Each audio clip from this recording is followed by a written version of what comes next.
used to doing content for YouTube and not for the other platforms that I'm gonna now have to be doing content for. Just give me a second here. So you might notice I'm all dressed up today. I feel like my life is so weird because I feel like I'm an influencer now. I used to watch people's content online and I'm like, this person got dressed, they put on makeup, they put on a nice outfit to sit on camera, and wow, do I envy people with that much time and energy. And now it's looking like it's something that I have to do. And I had to be bullied to get here. Believe me, I had to be bullied to get here. If my money were not affected, people would never see me on no online platform, nothing of the above. Like, I don't like absorbing people in this sort of, what do you call this? I don't like saying I don't like people, because that's not the truth. It's not that I don't like people. It's just that I don't like people enough to be on online platforms talking to them all day. I feel like that's unnecessary for me. I feel like it's giving people too much access to me, and people get crazy when they get access to me. So it's like, I would prefer not to. But here we are. So I'm already like, I guess what you would say, I'm dressed up and ready to go. Hold on. I'm dressed up and ready to go. So I'm doing content. So here I am talking to YouTube after I talk to the other platforms. It's very weird. It's very interesting for sure. But I did have a message already that I wanted to deliver, and so, I'll go ahead and do that now.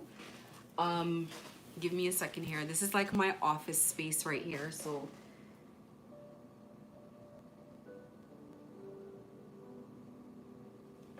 okay. So I want to talk about today ancestors. I've spoken about this quite a bit. I'm going to repeat my story about my ancestral journey again, just to kind of give a framework to this conversation for anyone who, I think I have to go live because there's a lot of blocking of my engagement. People are kicked out of my lives as it is, so I feel like a lot of my audience, it's just reaching out to it's pretty obvious. They want to go out of their way to tell me that through readings and stuff. And it's like, I'm not you. I know what's going on. So I'm going to repeat this story.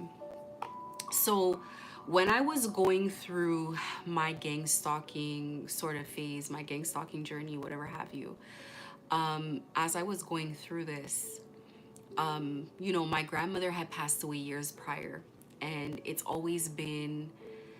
that has been sort of my catalyst into being interested in the spiritual world.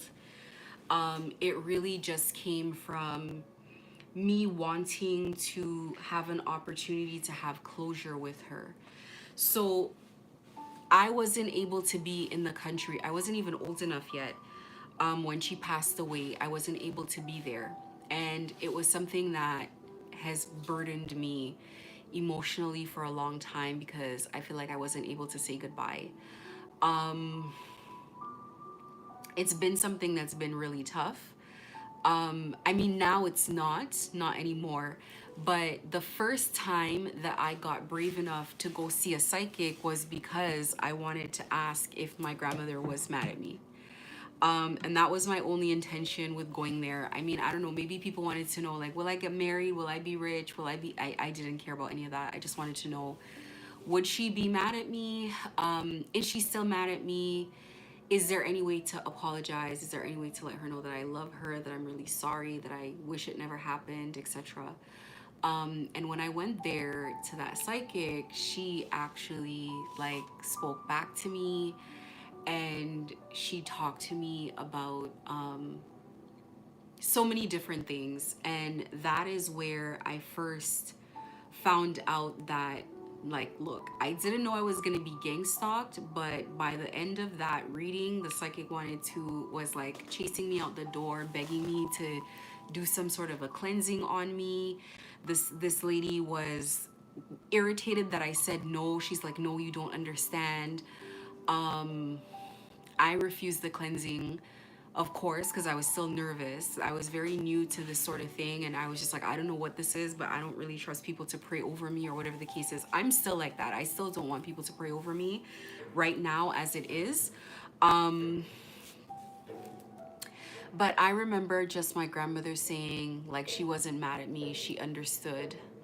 And then even during the gang stalking phase, there was one thing that I read, and it said that, you know, your grandmother was very upset at you, but now that she's crossed over to the other side,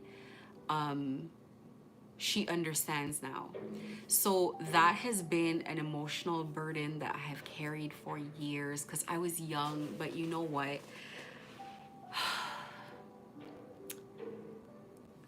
You know, I'm West Indian, and I feel like a lot of people can relate, a lot of different cultures can relate to the fact that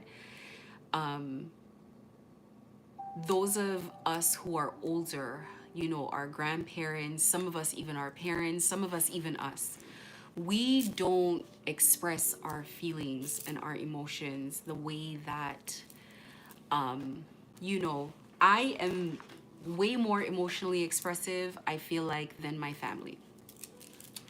I make people around me be emotionally expressive by expressing how I feel.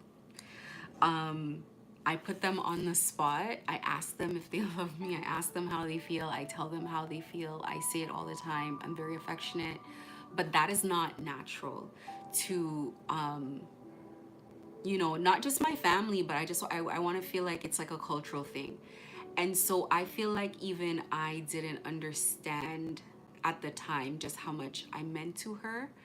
I think back now as an adult to like my childhood and just how spoilt I was. And I feel like maybe even like my aunts and my uncles and stuff saw that. They knew how much I meant to her. If I'm loving and affectionate now, I was like 10 times more as a kid. I really was the kid who like always wanted to show affection. I'm very nurturing naturally, and I've been naturally nurturing even as a child. Like, even as a child, I've been like the kid who wants to mother everything. And I have such fond memories. I mean, I don't even have even memories of me getting in trouble. I just knew that I always got away with murder with my grandmother. Like, I always got away with things that I know nobody else would have gotten away with. I mean, like, just simple things. I have this memory of her taking these eggs from this poor chicken who was probably running mad, thinking, like, wondering where its eggs were, just so that I can raise them because I wanted chicks. I have had I have raised every baby animal that I can think of, from cats to puppies. I don't know ducks, caterpillars, butterflies, just everything that I can think of. Baby goats, baby sheep, baby cows, just everything. I grew up in a tropical place, so all of my memories have been very just loving, just being, you know, my family is heavy on like boys. My grandmother had 12 kids and 9 of them were boys, and they all had all boys. So just being not just the youngest one, but one of the very few daughters as well, just being very well taken care of, cared for. Just like, you know, being the kid that everybody's always bringing something for. People are always like, anytime somebody's coming to visit, they bring me snacks, they bring me a present, they bring me something, they bring me clothes, they bring me dolls. So it has just been, I think looking back now, I realize like how loved I was.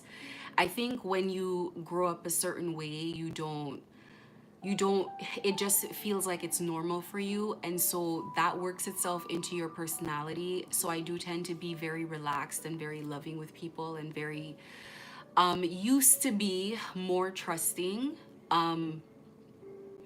Yes and no. Like, I don't trust human nature because I see how people are, but just like, just relaxed.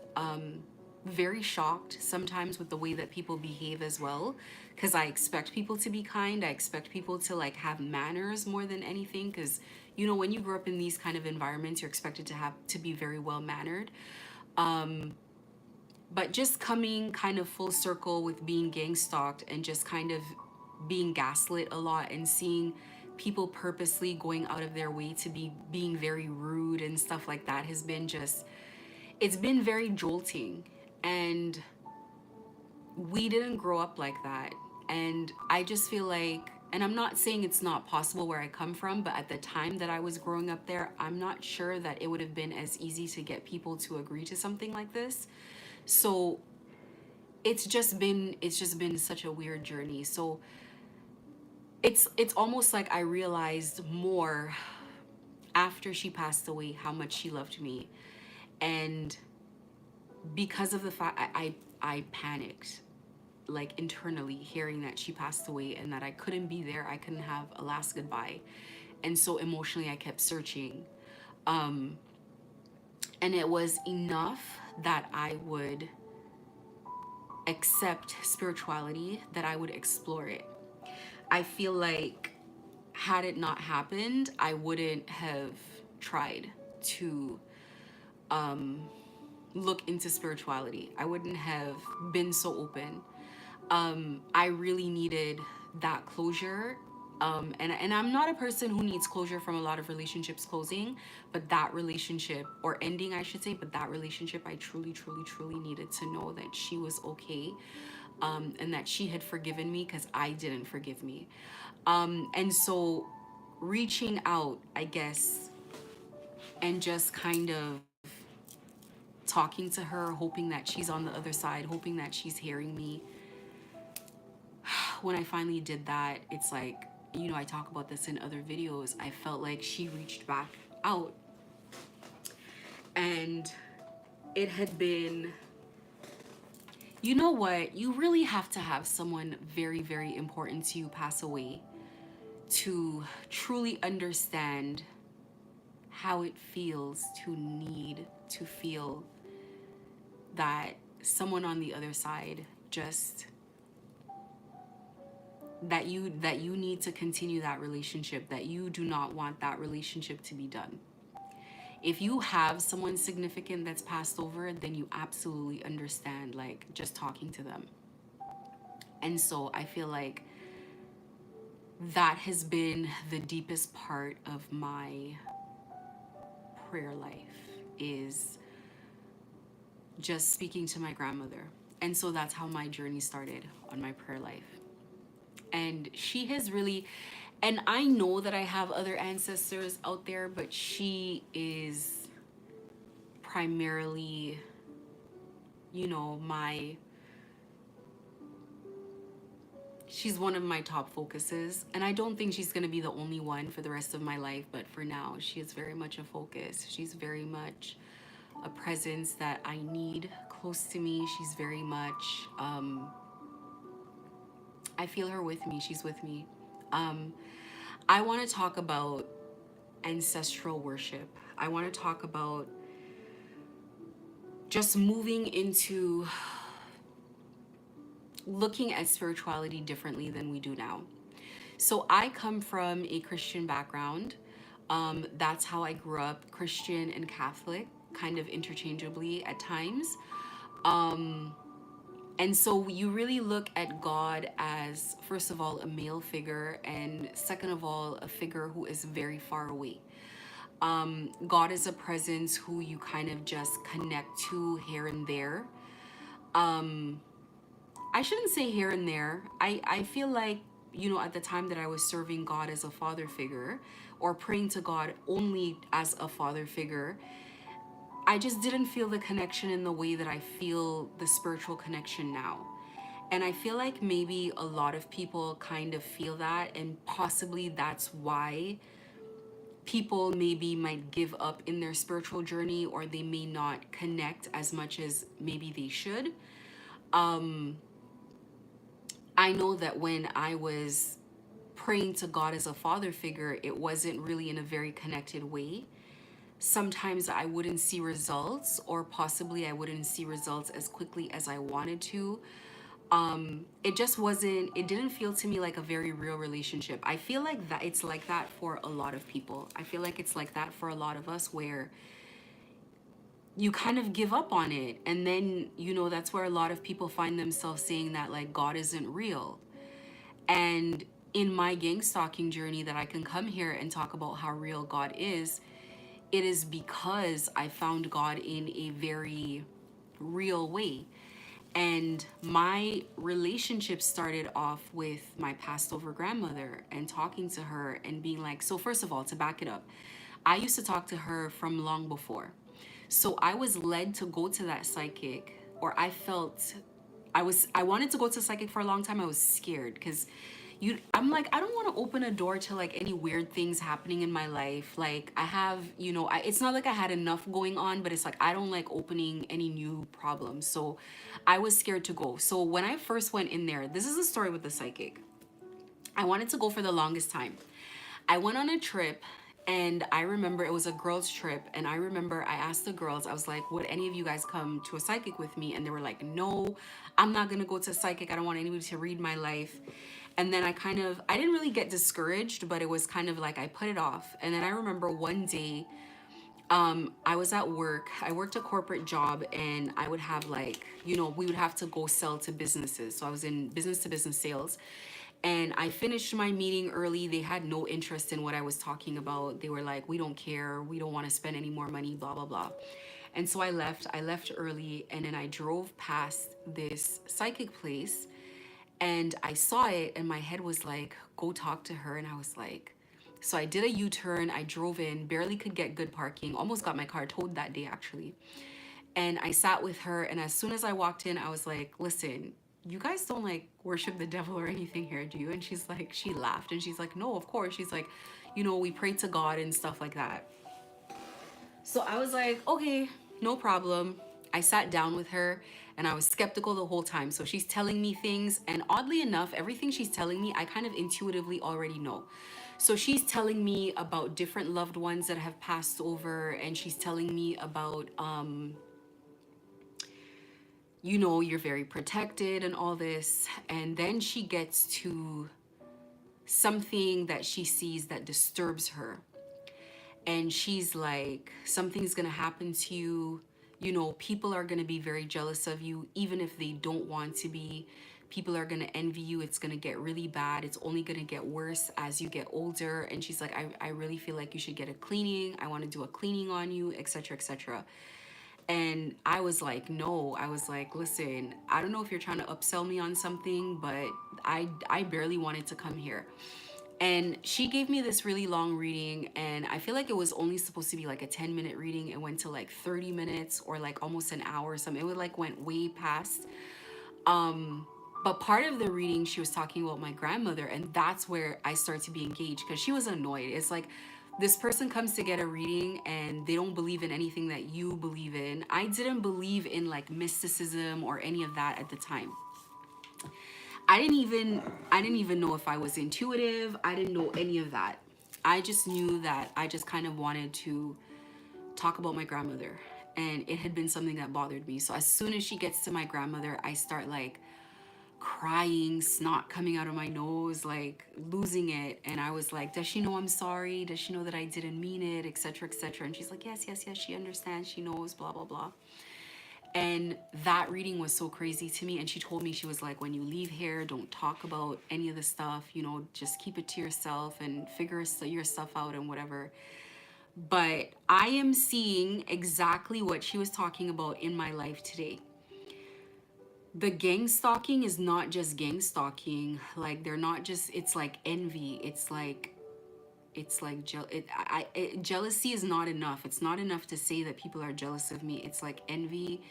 It has a life of its own. It is an energy around me that, like, if I say it all the time, if I say I like the color black, they start attacking the color black. They want to eliminate the color black from the earth. They want me to have nothing and no one.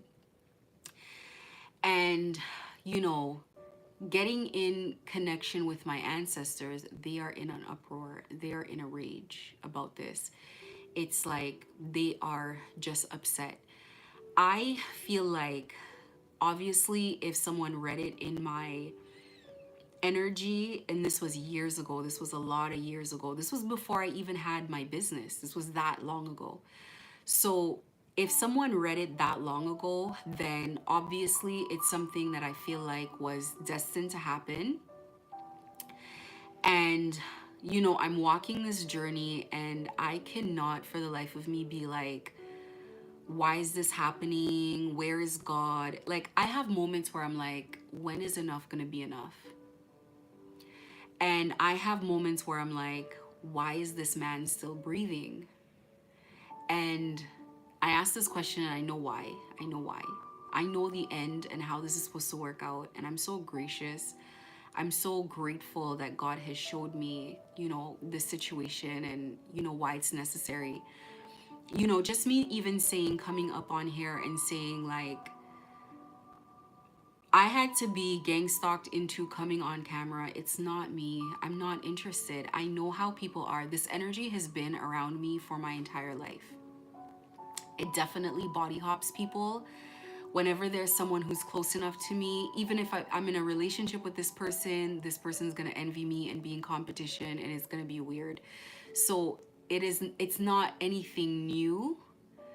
However, this is the worst manifestation of it that I have ever seen, and that I hope I will ever see.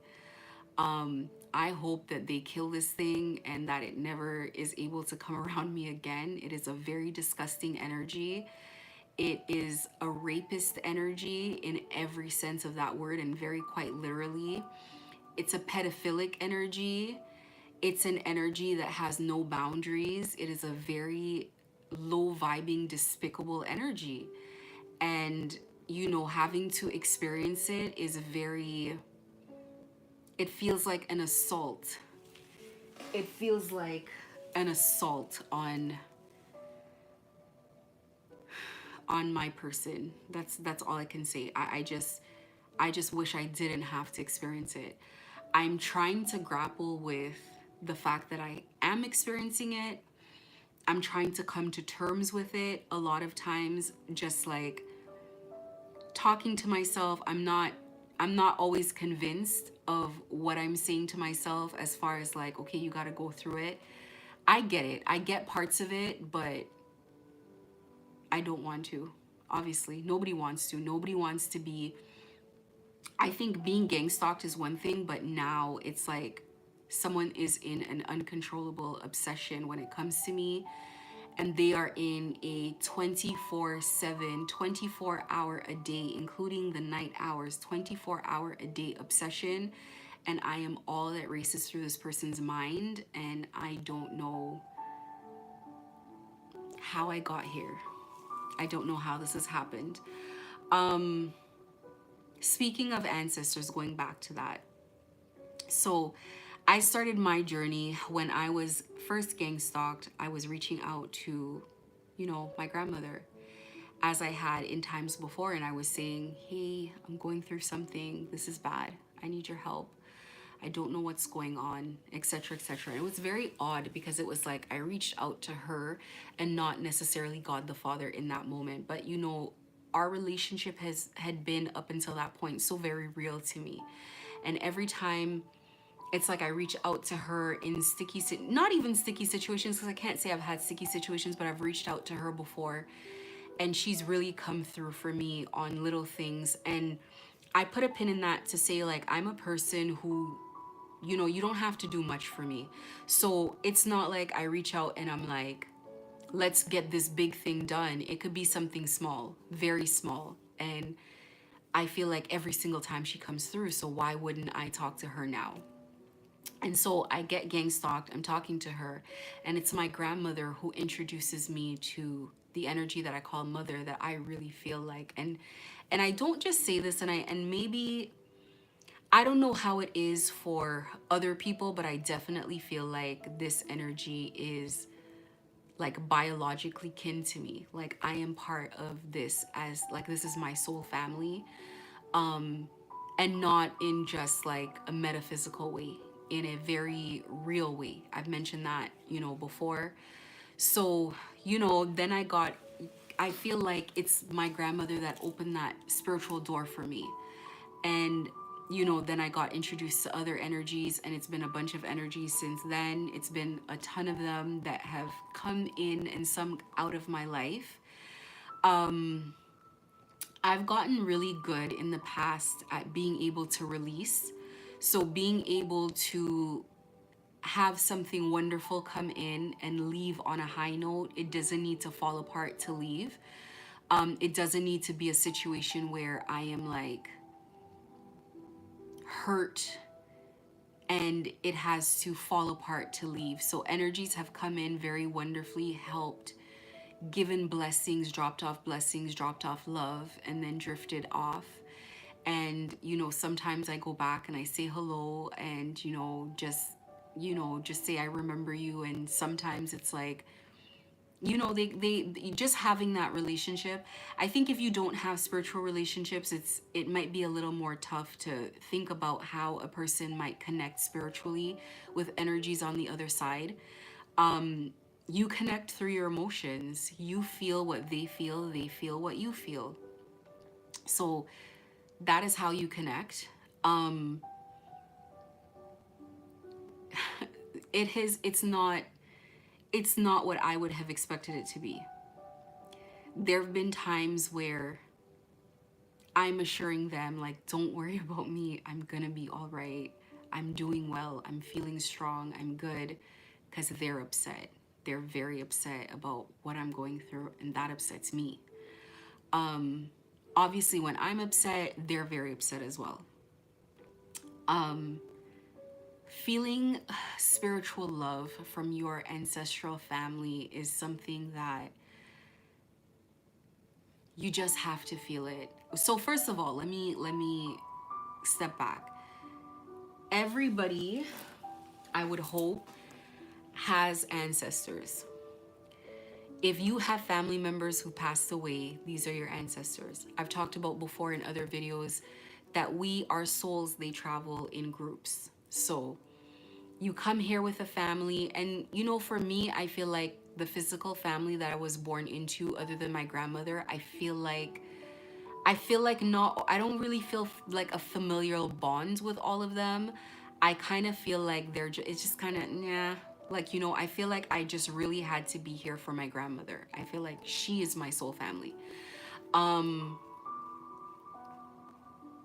But yeah, I feel like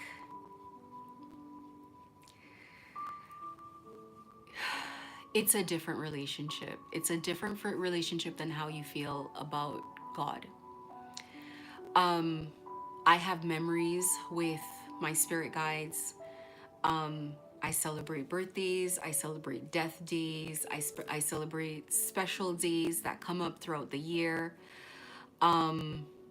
We have different rituals and traditions that we've developed together. It's very important on special occasions that, my children also spend time with them.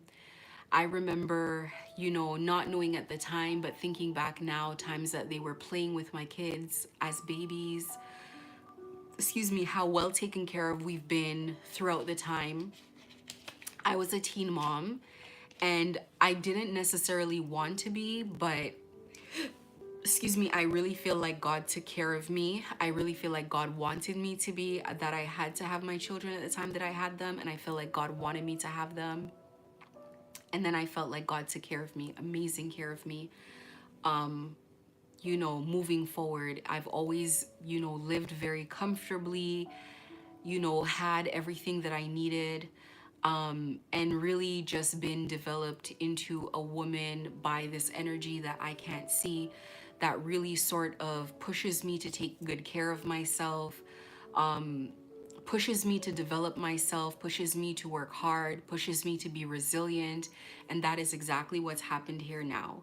I've been gang stalked, and the energies around me have constantly encouraged me to like do better, keep going, be positive, get through it, etc., and just sent help at every turn. This is why I'm making this video. I want to talk about other people taking their ancestral walk, especially right now, as tough as it is. The other thing that I learned about taking ancestral walks is that your ancestors are not necessarily who you think. You may think that your ancestors are, and I can only speak for myself, I cannot speak for everybody. You may think that your ancestors are like, for me, in my case, I might think that it is just, this little old lady, that's my grandmother. And to be honest, it's not. It's not. You have energies that you're close to. Our way of thinking about spirituality just as heaven or hell or good or bad, that is not the case. I have ancestors everywhere. I've found out I have energies everywhere. These are energies that are extremely protective of me, extremely loving to me. These are energies that, when I didn't necessarily know them prior to, upon first meeting them, it's like almost the feeling of like racing into their arms and hugging them and embracing them and being like, I miss you, even though in my mind, this is the first time that I'm encountering this energy. All of the energies that come to visit me are energies that I'm like, I know you, but it's like the first time, you know. And it kind of explains things. So, like, it explains when I was younger why I was into certain things and into certain cultures, and why I felt affectionate towards like certain energies and whatnot. I just feel like it's just all there. It's all there. You may not know that it's there. You may not know that it's happening, but it's all there. They're always around you, and you have to be open to letting them in. You have to be open to experiencing them, and they're waiting. And I talk about this all the time, that like your ancestors are constantly waiting for you to reach out to them, to get in touch with them, to be open to spirituality, and especially when you're going through things as difficult as gang stalking that you're not going to get through alone. Ancestral worship, which, okay, so growing up in Christianity, you feel like you're only supposed to worship God the Father. And you feel like worshiping anything else is sort of some sort of idolatry or false God worship. And where I am now, I pray to a lot of different energies. I speak to and deal with a lot of different energies. And God is not jealous in the way that the Bible says that God is a jealous God. God is just so accepting and so understanding and so loving. And you have relationships outside of, I have relationships outside of just, this mother and father energy that are very close to me. I definitely recommend starting an ancestral altar, starting an altar in your home that gives respect, honor, and respects the memory of people who've passed on. The first time I heard about ancestral worship was when I went to Mexico on one of my I've been to Mexico a couple of times. Well, on one of my trips to Mexico, we went on a tourist tour, and there was this spiritual leader, and he was talking about, so they sell like artifacts, and there were a lot of skulls, and a lot of like I guess talismans and things like that, like a lot of spiritual objects. And so they were talking about how in Mexican culture, they honor their dead, and that it is like, it is an honor to them, and how they always like keep like pictures and like things that people who have passed over had, and how they reach out to these energies and they believe that these energies help them and whatever. And so let me tell the story of that day.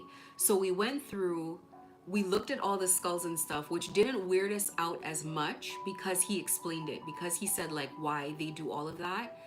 And so we went through the tour, and then when we were done, he prayed over everyone, like he prayed for the crowd, and no one cared. And then the tour guide said if anybody wants to give donations, like, you know, he would really appreciate it because he's coming, he's giving of his time and whatever. And nobody gave anything, and I felt pulled to give him some money. So I ran, I got 10 US, and I came back, and the bus was waiting. The bus was about to leave. I ran back and I gave it to him, and I said, hey, I just want to say thank you for praying for us. And he was shocked because I guess nobody ever gives any donations. And he looked at me and he was like, at first he was shocked and was like, oh, okay, thank you. And then he looked at me again, and he looked at me like he saw a ghost, and he was frozen. And I remember running back to the bus, and I can't remember if it was on my way running back to the bus or if I was sitting on the bus, and I looked back at him and he was still standing there frozen in place looking at me. And I was just like, I don't know what he saw, but I felt like he really saw me. I felt like he saw something. He saw something, and I didn't stick around to find out. I like ran off. And fast forward to today, I remember this story again. And I remember like the people that I was there with. And then I remember the fact that, you know, the energy that I call mother, that I saw her and I bonded with her before I knew like what everybody else calls her and who she's known as in the world. And so let me describe the synchronicities. I'm being gang stalked by the cartel. They approach me. They want me to go to Mexico City every 6 to 8 weeks or whatever they ask.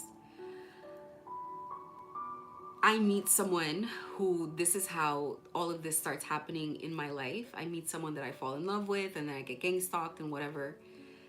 And then I remember going to Mexico on just like a short family trip. And then this spiritual leader sees me and looks at me like he saw a ghost. And coming all the way back, it's like this energy that I call mother that I feel very, and like I'll repeat it, I feel very biologically related, not just like this is an energy. There are other energies that I feel a sisterly sort of bond to.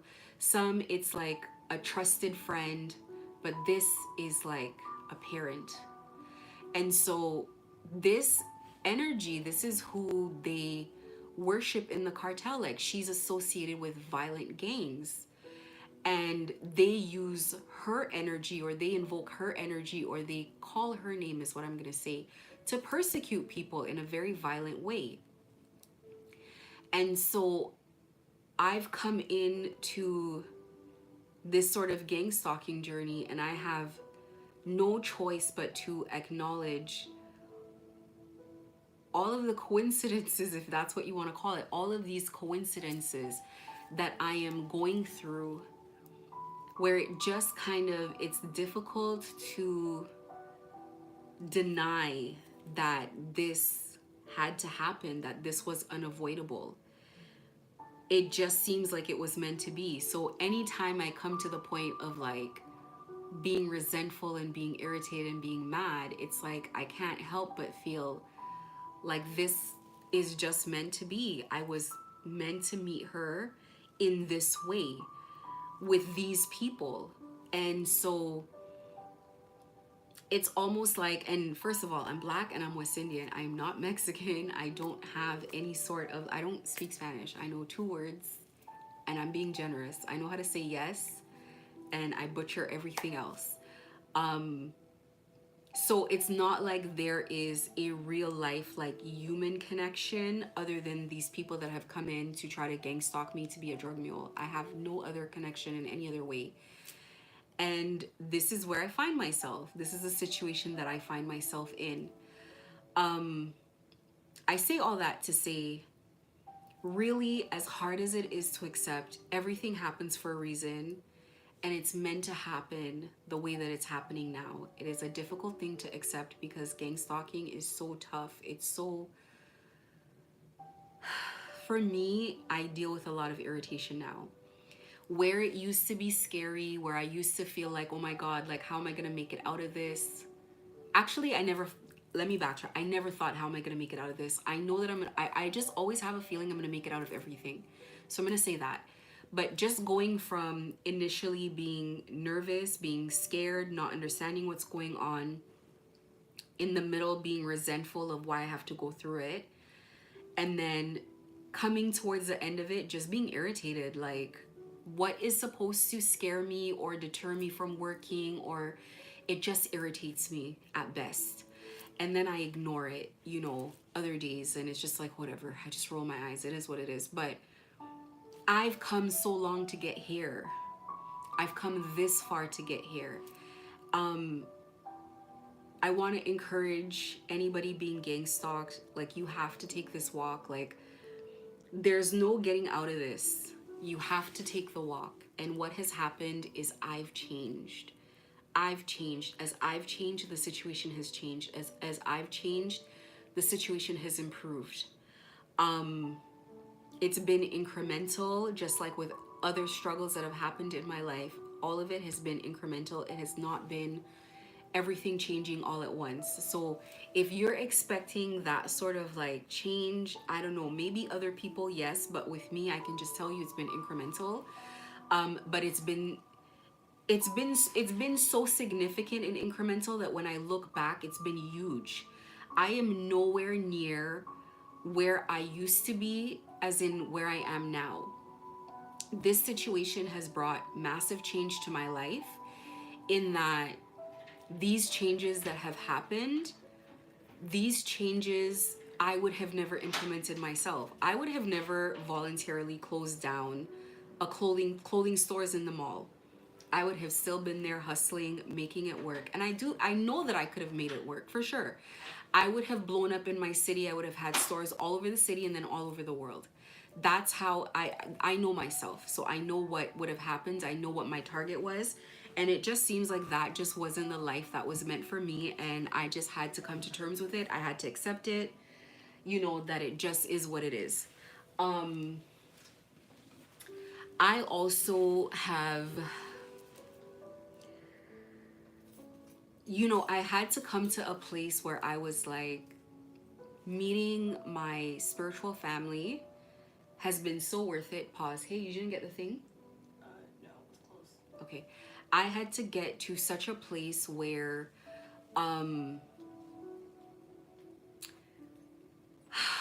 it's like, there was one point where I was like, these energies that I've come to know are real.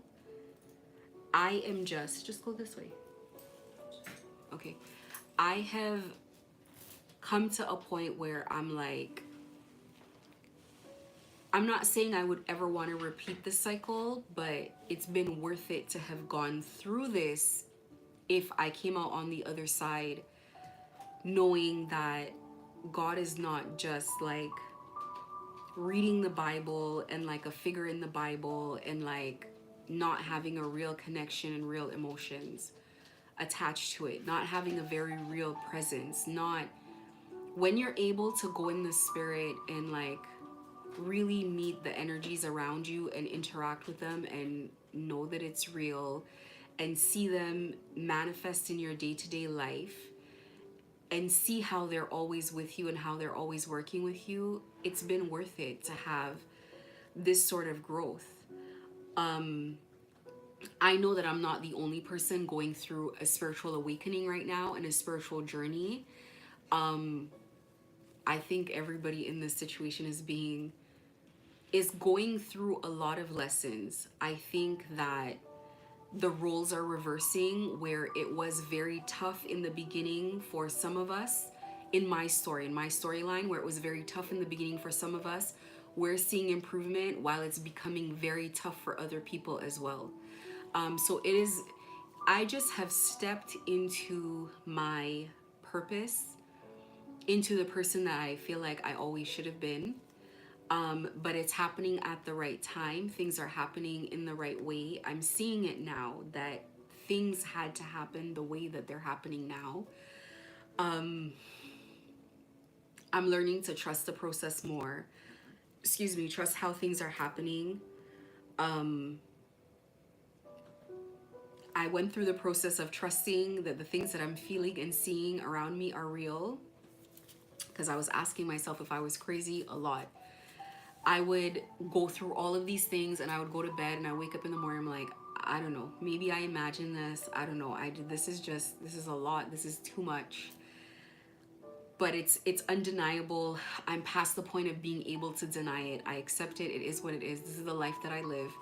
And I would have never imagined myself being someone coming on camera and talking to people about spiritual journeys, because it just hasn't been who I am for a long time. It's been a long walk. It's taken a long time for them to get me here. It's taken these things happening for me to connect, and it's taken all the years of them getting me here and getting me close to be able to get through what I'm getting through now. Because to get through this, this is a spiritual attack and it's a spiritual journey. So it's just been a process. I do want to share this with people. It's as easy as finding the passed over loved one that you connect with the most, that you love the most, that you are closest with, because that's the person that you're going to have that bond with. Finding that ancestor, connecting with them, and allowing them to pull you in, allowing them to teach you and to show you the way. And they will take you from there. Any other energies that they need to introduce you to, anything else that you need, they will bring you. To a spiritual awakening, you do not need to be like initiated into any sort of organization. You don't need anybody to manage that for you. The universe can take care of that itself. Make memories with your ancestors. It's so easy. Praying is just talking to them like you talk to a human being. The formal prayers, they're heard. I feel like they're not as effective. When you talk to an ancestor, you're not necessarily, think about talking to a family member. When you talk to your family members, when was the last time you actually asked for anything? When was the last time you said, hey, can you help me, buy this or do that or get this? You don't. You ask them how they are. They ask you how you are. You let them know that you're okay. You let them know that, what your plans are, how things are coming along. Like, it's a real relationship. I want to say, definitely do special days with them. Do not celebrate any holidays without them. I ask my ancestors what they want of me all the time, what they need, what they like. I like giving them what they like. I like, it strengthens our bond. It strengthens, them knowing that I'm always going to be there, that, this is something that, there's this thing where it's like, let your ancestors rest in peace, and that's not how it goes. They don't need to rest in peace away from you. They're there to guide you, and they're going to be there as a guide for the rest of your life. There's no termination to that relationship. And more so, it's like they get to experience life through you. And I always, talk to them, and I'm like, at any point you guys are ready to be here, I cannot wait to receive you. I cannot wait to spoil you. And so we travel together. And I tell my kids this all the time. I'm like, listen, if I ever pass away, don't worry, I'm gonna be there. I'm going to hover over you. I'm gonna make sure you're okay. I'm gonna give you everything in the world. You're gonna have every advantage that I can think of. You're never gonna be able to get rid of me. And that's how you have to think about it. If you have a child that is alive now and they no longer have you physically, would you leave? You cannot rest in peace if they are unattended. So that is exactly what it is. I cannot they are not going to be at peace if I'm alone. So I want to first off say there's nothing wrong with worshiping your ancestors. And when I say worshiping, I give my ancestors so much respect, not just because of how much they are there for me, but because they're elders. They've gone before me. They know what's best for me. I trust them in every way that they know what's best for me. I listen to them. I call them wise counsel because they are my wise counsel. I take everything to them. I take all my problems to them. I trust their solutions. Um, you know, it's important to me that they're comfortable with me. And I definitely am very respectful when I approach them. I definitely bow to them for sure, the same way that you would think of doing to God. I do that as well because they are in high honor with me. This is a relationships that I am so grateful for. And it's not just with ancestors that, like I said, you feel kin to. I have, ancestors that I maybe might not feel kin to, that they feel they are definitely, they're not so much spirit guides, but it feels like a sisterhood. It feels like a very sacred group that I am a part of, and very well supported. And there's an energy of we would do anything for each other and that it's unbreakable. So this is a journey that is unique to everybody. Everybody has their own unique story and their own unique journey. I just share about mine. I feel like everybody should start that journey for themselves. You got to reach out. And I always say, like, when you pray, it's like you are parting the veil and you're making contact. When you meditate, you're opening a channel that communication can take place in, because you're really quieting your mind and you're really forgetting everything that's happening day to day. And it's, I have tarot cards that call meditation a time for spirit. And that's how I see it. I've spent time with my kids in the day. I've spent time with myself. I've spent time working and doing all of this. And now it's time to spend time with them. And I want to encourage that the time spent with them should be spent like any other family time, not necessarily like dumping problems, unloading everything that's happening, but just some days to just relax and be at peace. I have some moments where it's like I don't want to leave their presence, and there really is nothing to say, and I'm just there. I'm just in their presence spending time because I just don't want to leave. Spirits tend to be quiet. They tend to say, you know, only as much as is needed. And before I didn't necessarily understand that. I do now more understand why, like maybe not why they're like that, but maybe I'm just more like comfortable with them being like that. They communicate with songs, and then I find that I communicate to them with songs as well. So that's a lot of times how we express ourselves. I feel like even as people, we communicate through song as well. When we send energy towards other people, it comes up in songs, and then we're reminded of them as well. Acknowledge them. Don't just acknowledge them as thinking that they're all powerful where they can do things for you. It takes a lot of effort to do for you. Comfort them as well. Let them know that you're okay. Assure them that I assure them all the time, I'm going to keep going. I'm never going to stop. It's going to be okay. I'm getting through it. I'm going to get through it. And I'm just happy I got through this conversation without like bawling my eyes out. My spirit family is the most important thing to me in this world. Not the most, but one of the most. It's one of the reasons why I feel like people may not understand why I don't have a lot of people around me physically, but that's because of the amount of energies that I have around me spiritually. You know, I just thank God every day that spirit is real, ancestors are real, spirituality is real. I thank God because where would I be now? It's just so amazing to know that I'm not alone. And like I said, if you have anyone who's passed away that you truly, truly love, please look them up. If you have pictures, set it up in a nice place. Put up offerings of food. Put up, you know, things that they like on there.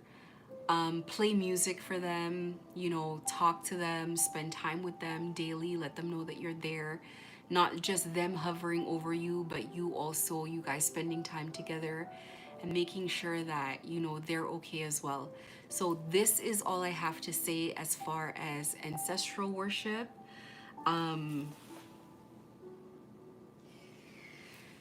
Thank you, and you know, please incorporate this as a part of your gang stalking journey. You're going to need it, and they are really going to help you walk out of this situation on your feet, you know.